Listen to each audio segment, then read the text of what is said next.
is no single greater predictor of educational outcomes than the wealth of the zip code in which you reside. Which side are you on? Which side are you on?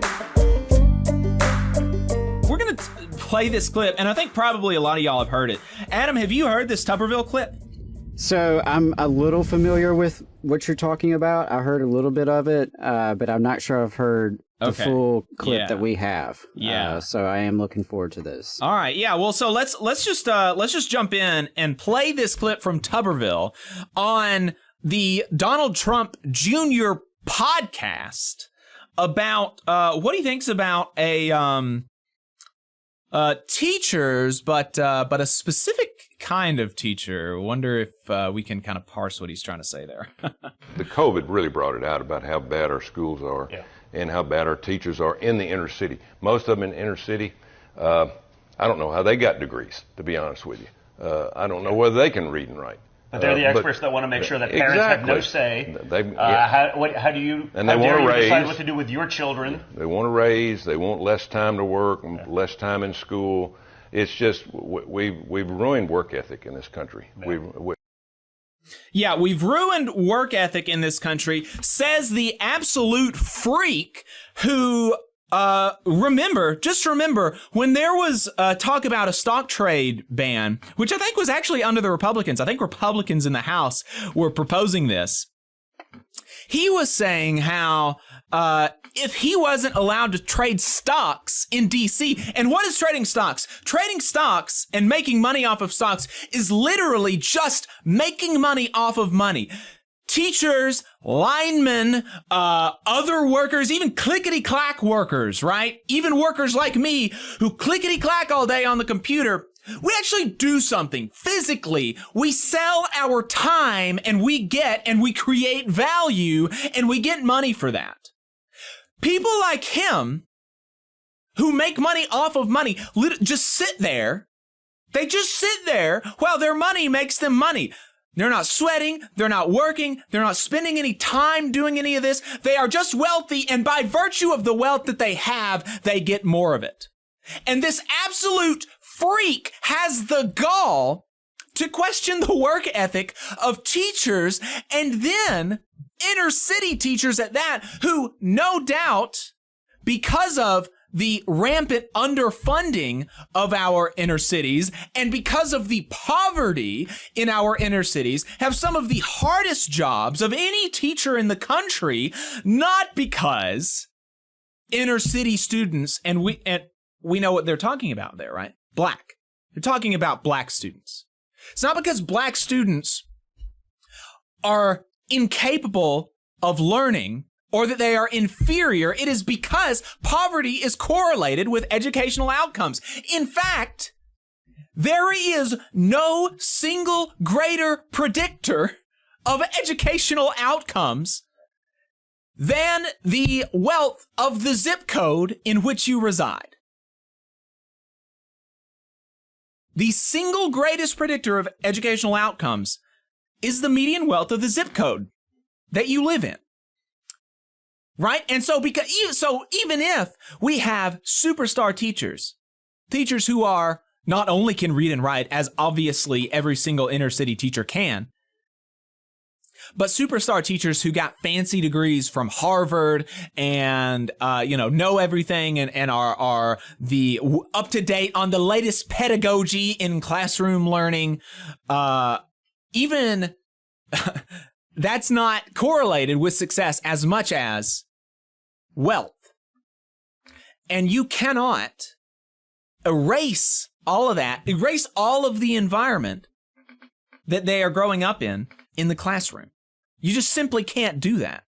And so, yes, there are things that we can do to make schools better, including, in fact, the thing that he is derisive of, which is making sure that the people who are educating our students are taken care of, can feed their families. And not only can feed their families, but here's an idea. Hold on to your seat, Adam. Make sure that everybody's sitting down. Maybe they've got enough money to go on a vacation sometimes. Oh.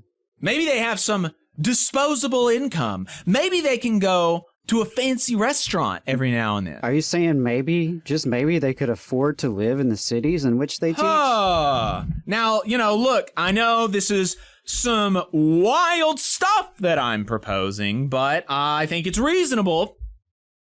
And, these people like to talk about the market. And what does the market say? The market says that the higher value the thing is, the more it costs to attain.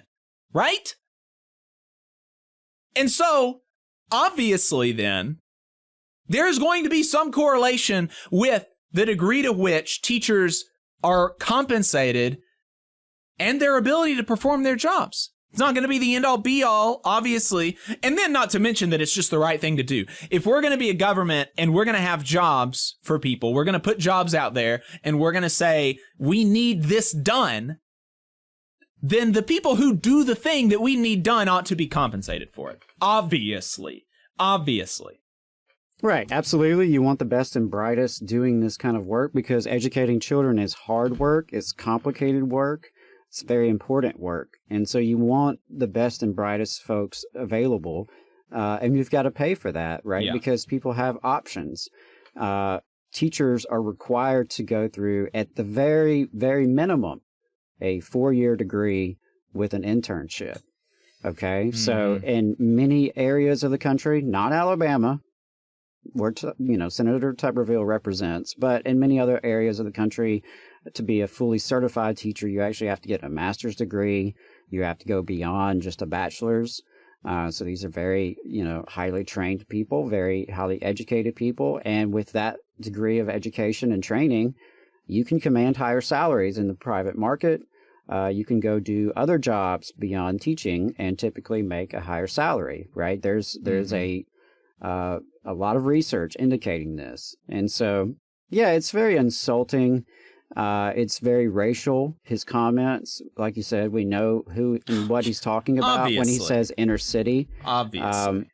And I actually was an inner city teacher. My last year in the classroom was at a school that, would be called inner city, quote unquote. And so I got to say, those were some of the most hardworking, brilliant people I've ever worked with. And it is very, very insulting. He has no idea the kind of challenges that are in schools like that. No idea. And he would not last a day as a substitute. Nor would I wish that on the students, though. Right. Because I think it's harmful when students have adults that are supposed to supervise them and be role models who are bigots. And I think there's no question that Tuberville is a bigot. And so I find it insulting. I think it's an insult to educators. It's an insult to black folks. It's an insult to folks who do live in the inner city. It's really, it's insulting to working people overall. It's an attitude that is demeaning and looks down on people who actually have to work for a living. And I really, really resent it. Yes. And do not appreciate one bit that this is the person who is supposed to represent my state. And, there was a reporter who works on inner cities, or who works on education.